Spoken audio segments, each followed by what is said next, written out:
So Brad, thank you so much for being here.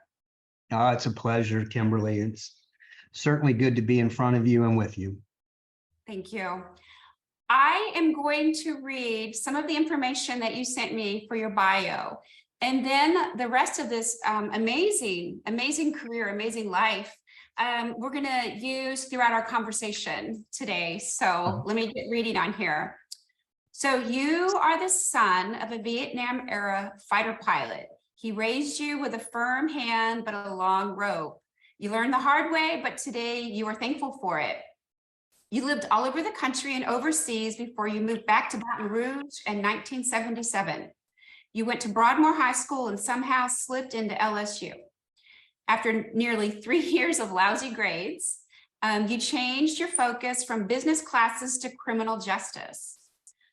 2.5 years later, you graduated with honors for your last 4 semesters. Your college sweetheart, daddy, was a U.S. customs agent out of New Orleans, and he was your inspiration to pursue a career in law enforcement. His words of encouragement were to become a local cop before becoming a Fed like him.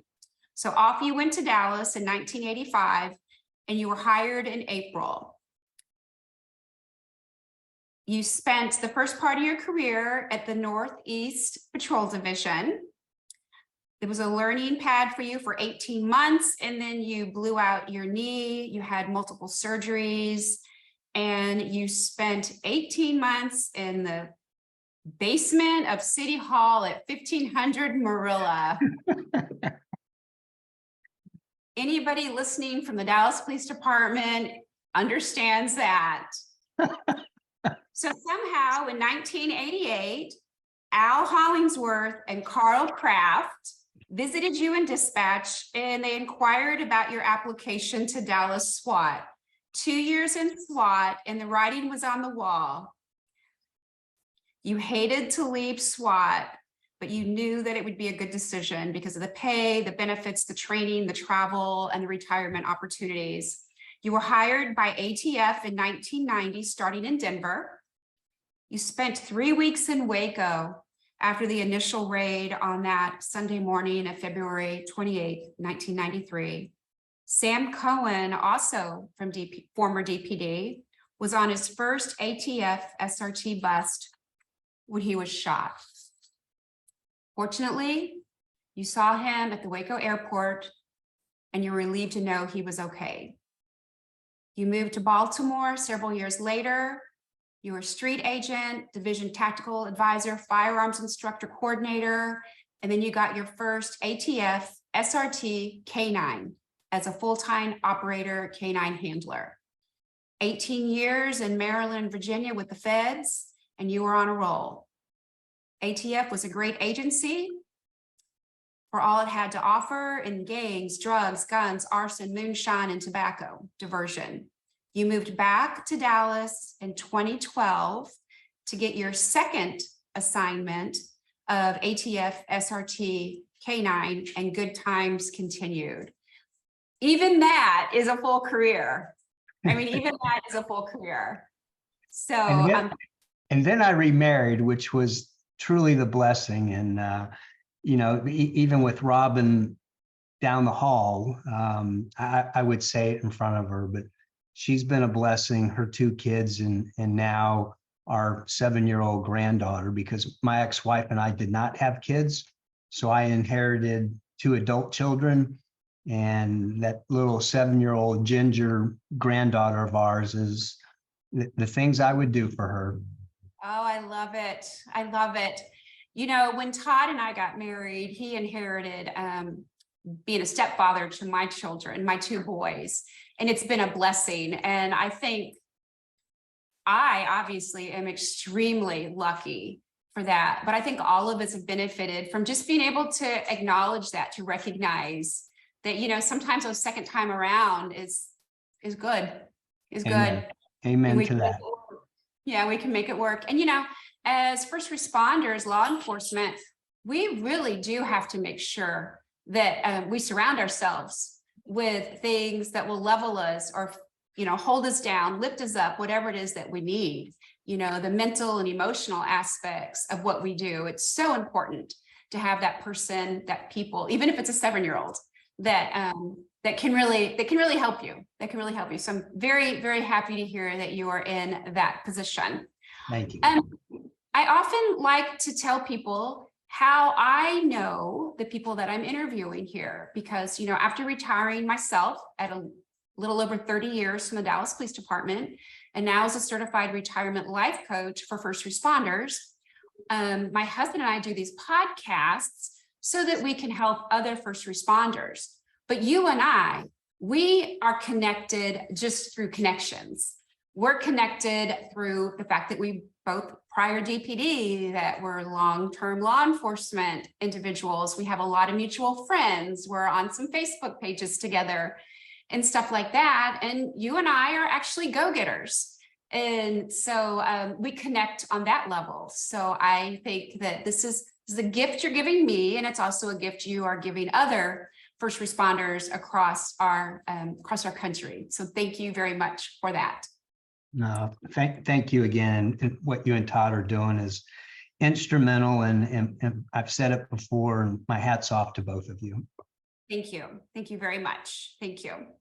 So the next thing I wanted us to kind of look at is in 2018, that is mandatory retirement at 57 years of age. Is that correct? Yes, I had 28 years in. I think some of the beasts have been unleashed. You'll hear some snorting and grunting from 5 English bulldogs. Yeah, can you hear mine? My dogs were just right here, both like putting paws on me.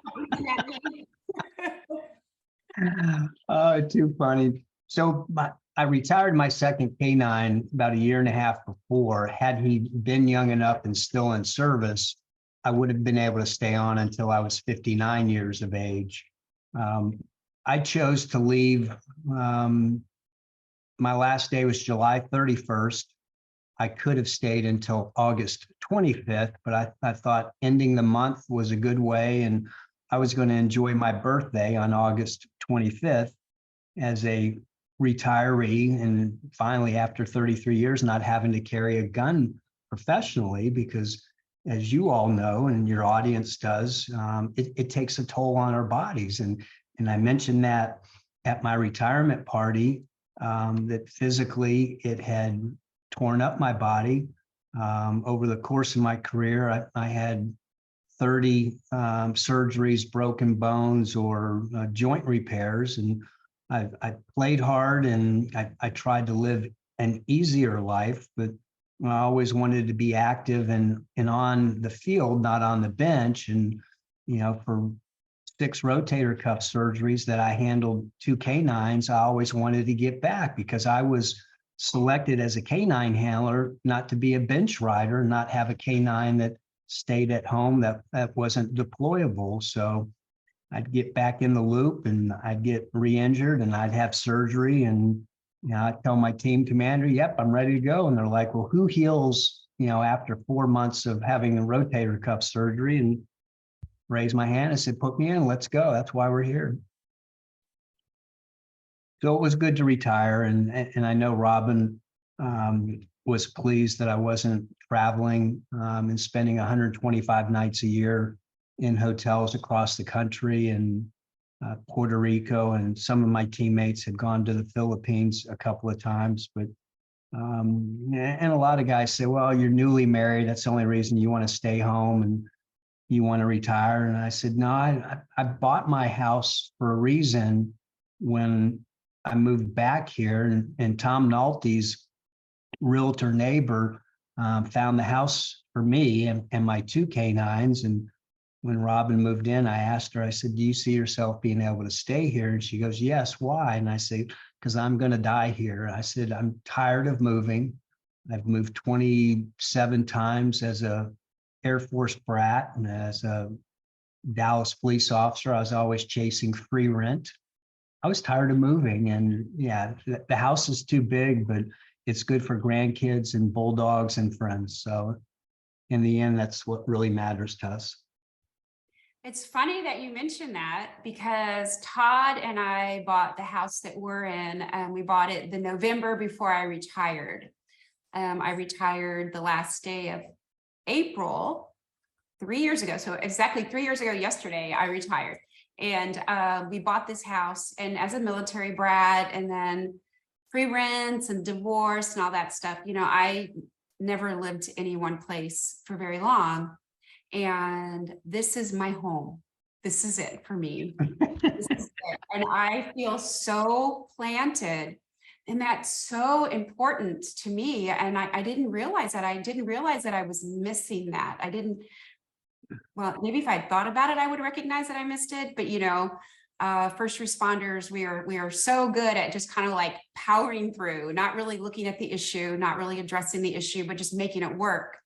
I don't have to make it work in this home. I'm here. Our dogs, my husband, my kids are all close.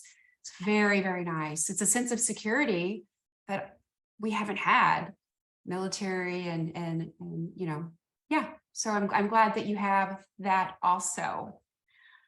Question for you. Earlier when we were talking, you talked about getting ready for retirement, how the federal agencies help you 5 years out from retirement and help you get ready for retirement.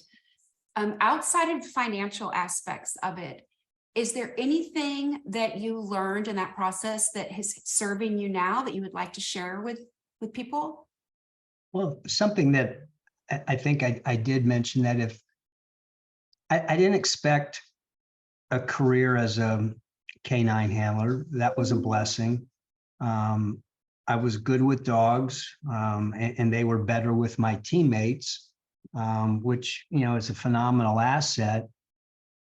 But I thought of myself in post-retirement, post-law enforcement, that it might be canine or firearms related, proficient in both, and had a natural ability and a little bit of skill set in both, and thought I might do some of that. And I did, but I didn't charge anybody, not for firearms training, not for canine training, because it truly came from my heart. And to answer your question, I think if we as first responders set ourselves up before we're either mandatory or 20 years, or here's my exit strategy, which is as a business advisor, consultant, business broker, I counsel and consult with business owners all the time about having your exit strategy formulated simultaneous to having your business plan. So don't tell me in 20 years that you want to sell your company. Tell me 20 years ago that you want to sell your company in December of 2023. Again, it goes back to prior planning prevents piss poor performance. Sell your business with your foot on the pedal. Sell it when it's going 100 miles an hour, not when it's downturn, downfall, or you've let your foot off because you're saying, well, let's say I've been on the job for 25 years. I've been a cop for 33 years. I've had my business for 20 years. My kids are out of college, high school, whatever it may be. Well, having a purpose and a mission. So with that being said, I knew I didn't want to carry a firearm professionally. I knew I didn't want to do consulting, and the job offers were phenomenal. Double the pay, but working 16 hours a day. A bloodbath, working overseas in combat zones, or almost on top of a forward operating base as a civilian in civilian clothes, and not having the rules of engagement that our military and soft guys and that ability. So I'm like, no, the money's good. I really don't want to go overseas 9 months out of the year.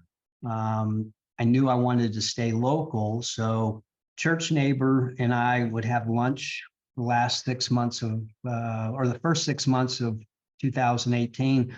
Hey, Brad, what are you going to do when you retire? What are you going to do? What are you going to do? What are you going to do? And about June or July, I said, follow you, dig ditches, and continue to feed the homeless, and go to downtown Dallas and pray over them, hand out toiletries, clothes, backpacks, underwear, feed them whatever. And as you know, to go from being a Dallas police officer and taking people to Lou's Place or Salvation Army or Parkland, and now I'm praying over them, that was life changing for me. I was putting hands on them in a completely different way. And it put me in tears because it was not who I was in 1985. It certainly wasn't who I was when I retired in 2018. But so to answer your question again, he became a business broker after 25 years in the car industry, opened up his own firm,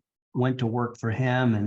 And I told him, I said, I don't know anything about selling businesses. I don't know anything about mergers and acquisitions. And he goes, but people want to hear your story. And as Robin will tell you, you can talk to a telephone pole and have a conversation with that telephone pole. And that's what business owners want, is they want a conversation, they want a relationship. They don't necessarily want a transaction. So I parlayed that into telling business owners, Kimberly, that selling your business, representing you, is much like dating.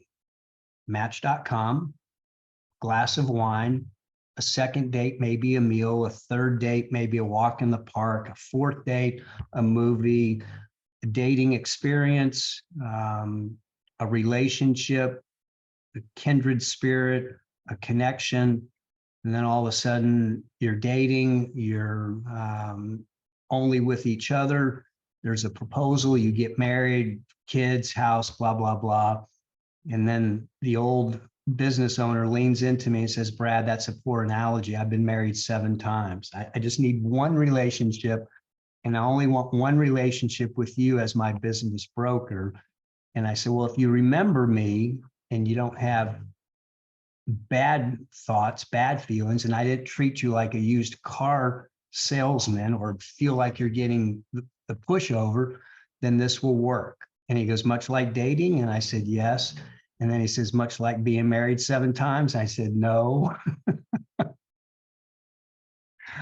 So I knew I didn't want to carry the gun professionally, and becoming a business advisor, consultant, business broker, it's allowed me to continue my negotiation skills, just not at violence of gunpoint.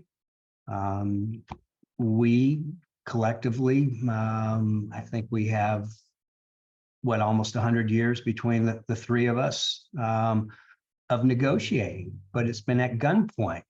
But the majority of that negotiating prior to the gun being deployed or hands-on or the canine or whomever, it was face to face.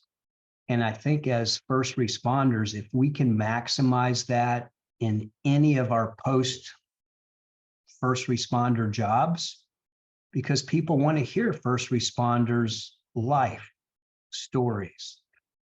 It's atypical that a police officer, a federal agent, becomes a business broker. I don't have my MBA. I didn't go to SMU School of Business. I have no business acumen other than my wife is a controller for a law firm in downtown Dallas, and she and I will talk numbers, and that she talks numbers around my head, which isn't saying a lot, but she's not looking, but she's listening. So I think when we can maximize our skill set, so let's say,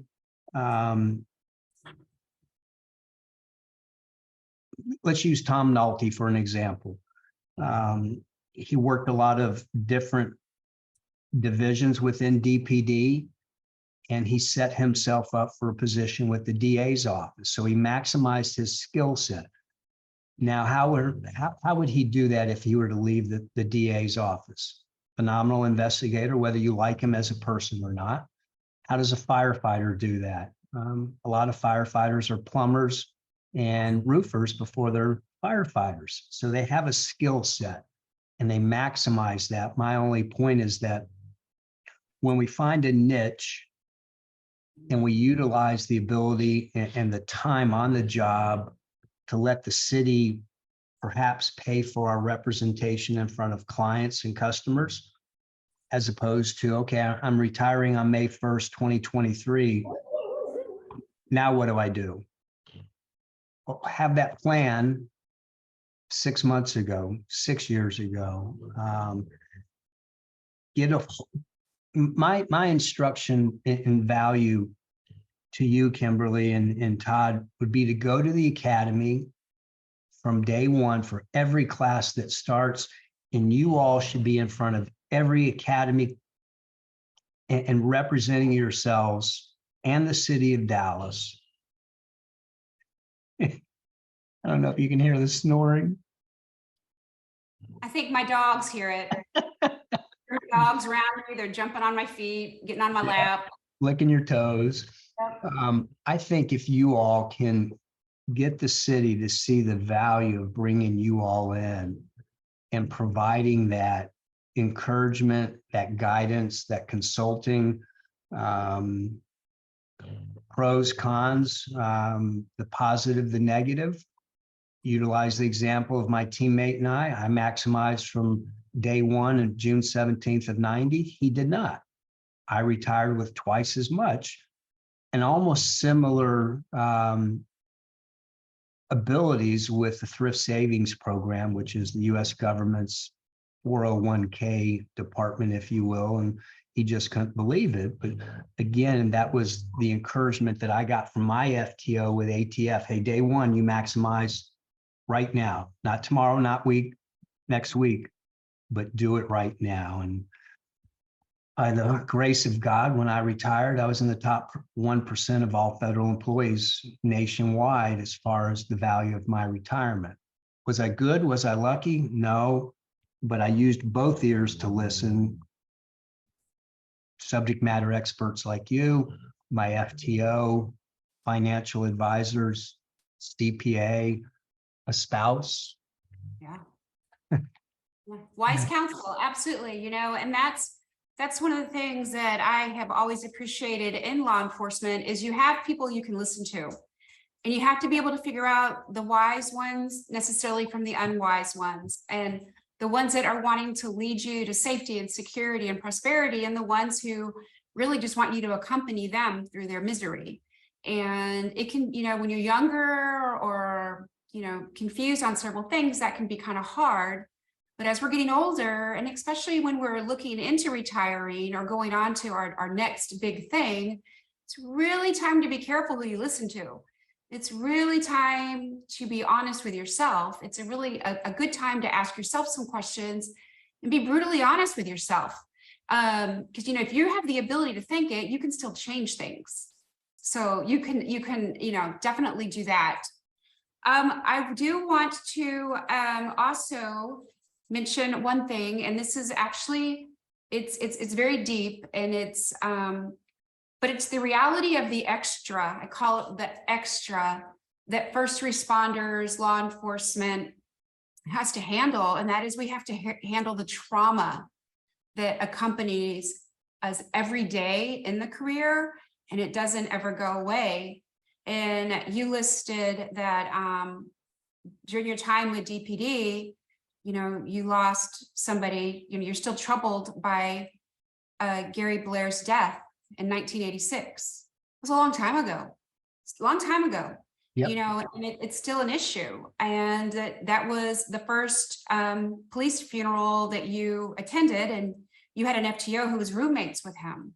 So not only was it the same profession, the same department, but there was a personal connection there, and that doesn't go away. And I know that you could probably sit here, it's funny. Well, it's not funny. It's actually pretty bad.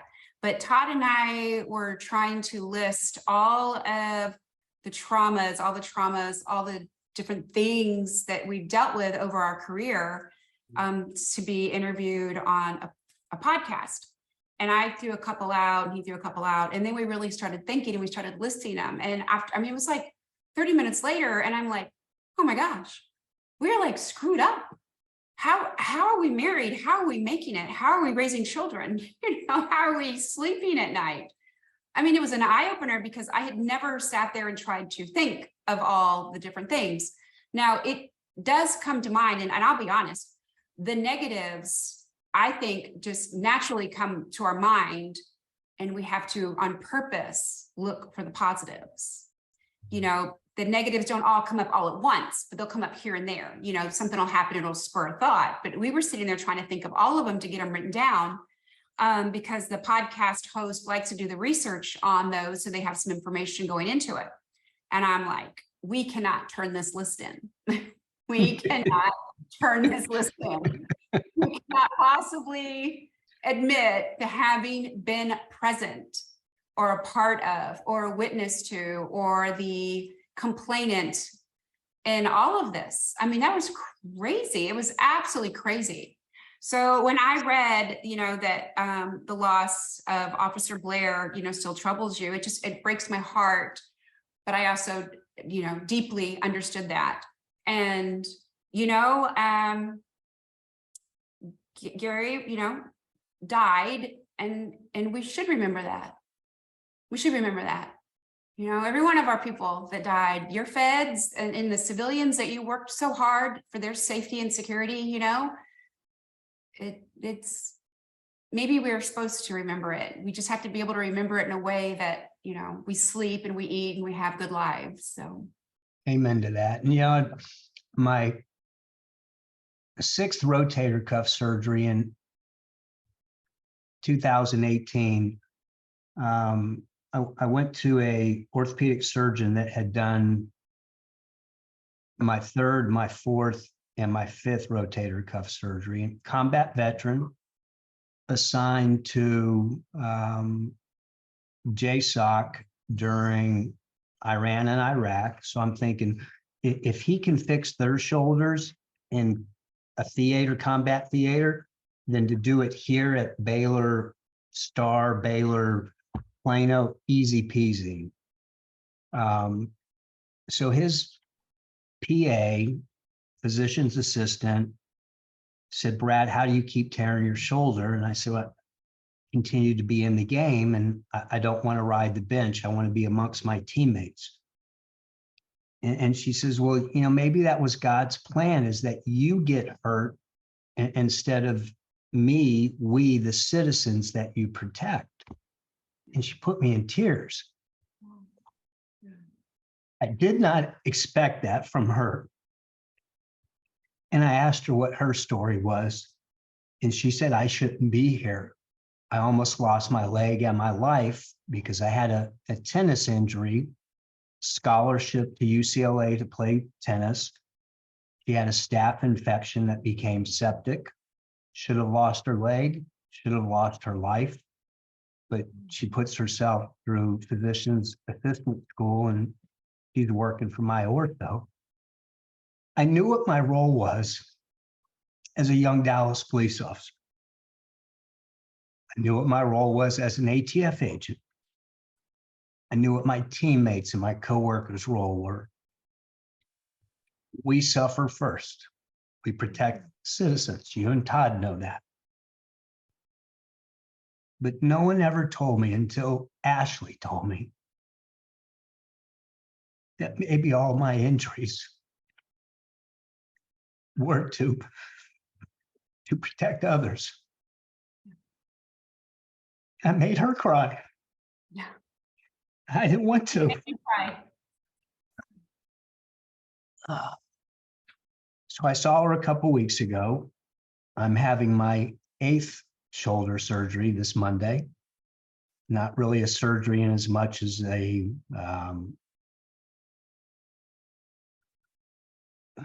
it's a shoulder implant. It literally will give me some cushioning in my shoulder. It's a 5-minute procedure, but it's still, as the doctor says, invasive. It still requires anesthesia, and he handles it just as if he were fixing my rotator cuff 4 times previous. But she mentioned it again a couple of weeks ago. She didn't put me in tears that time because she knows I'm retired. I asked how she and her husband were doing, and she says, well, we have 2 kids now. And I'm like, well, you didn't have kids the last time I was here because we acted fast. And she made me laugh, which was a good change from the past conversations. But I think as first responders, for the trauma that the two of you could accumulate, and to speak openly, to counsel, to advise, to console, and to have spouses on board. I had two teammates, one that died of pancreatic cancer and another that died in a head-on vehicle collision while hunting in, I want to say, Wyoming, that neither one of them had changed their death benefits to their current wives. Their benefits were still with their first wives. In as much as ATF tried to correct that, the federal government says what's on paper is on paper.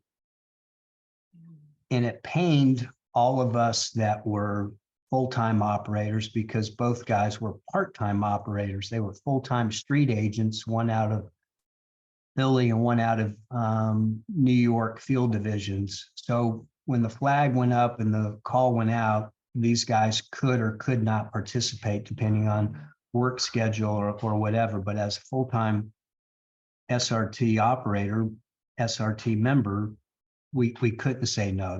That was our call, and that's all we had to do. We weren't in court, we weren't testifying, we weren't working informants, we weren't working with state and locals. So at both funerals, both wives told my team commander and us that sadly the benefits were for Anthony and Jim's ex-wives, first wives, and that sickened all of us. So with that being said, I would give counsel to first responders that are on their second or third or fourth marriages.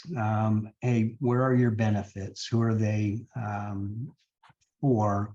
Let's get that up to date. Again, some prior planning preventing poor performance.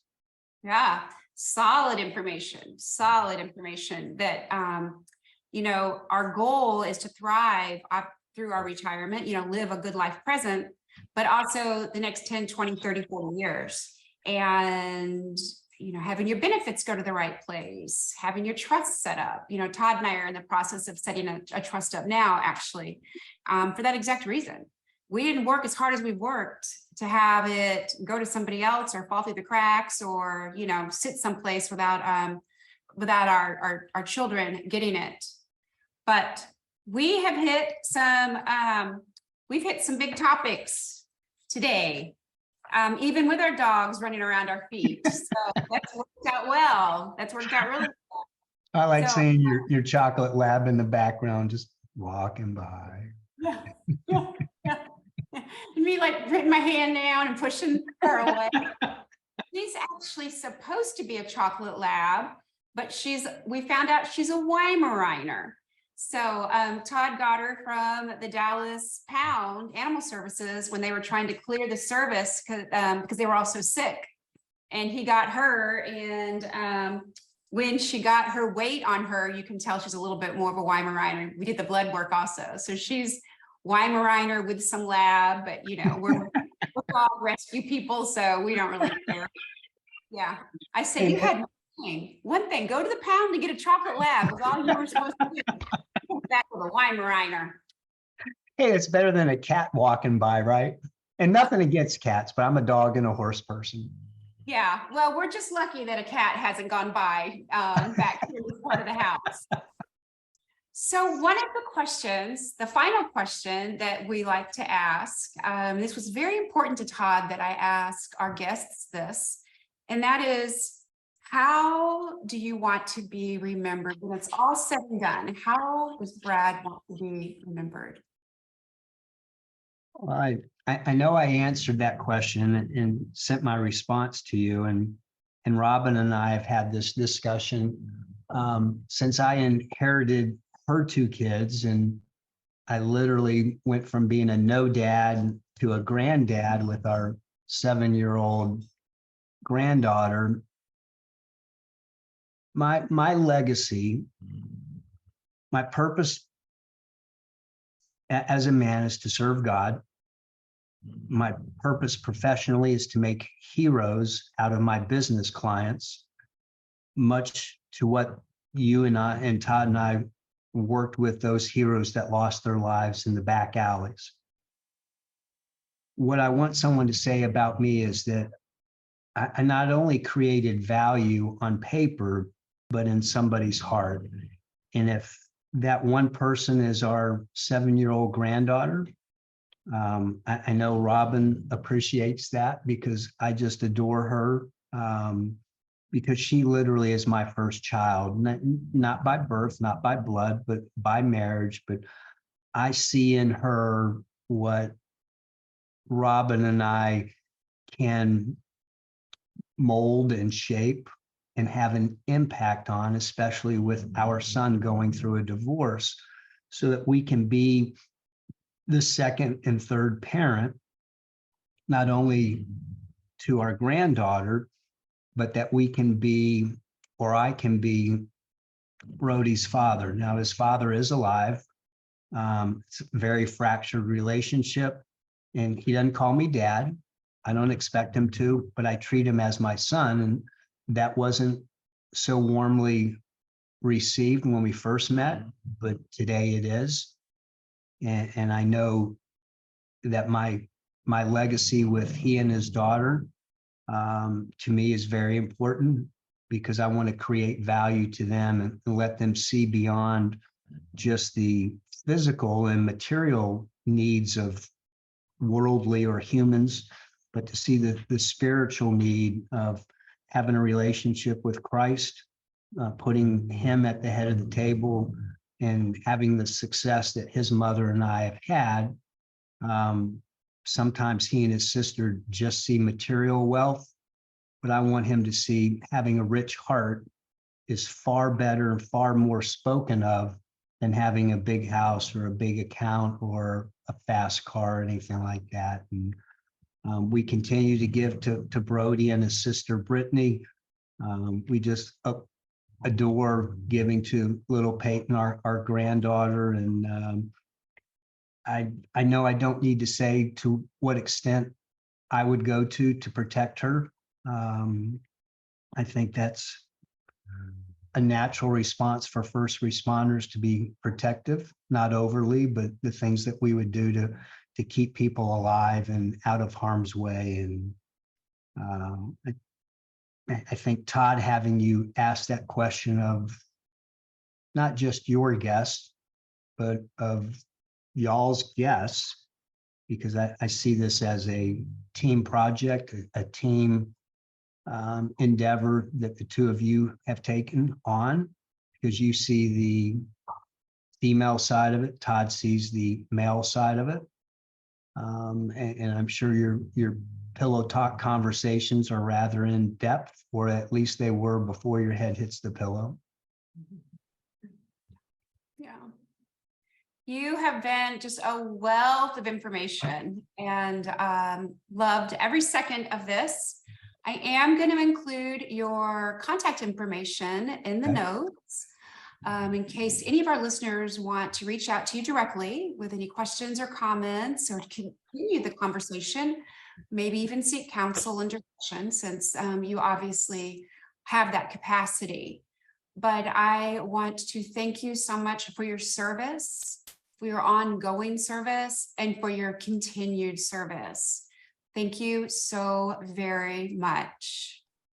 No, the thanks is welcomed, but I certainly want to thank you and Todd for doing a phenomenal job. And you're both a blessing, and Robin and I can only pray that those blessings continue with all that you can impact.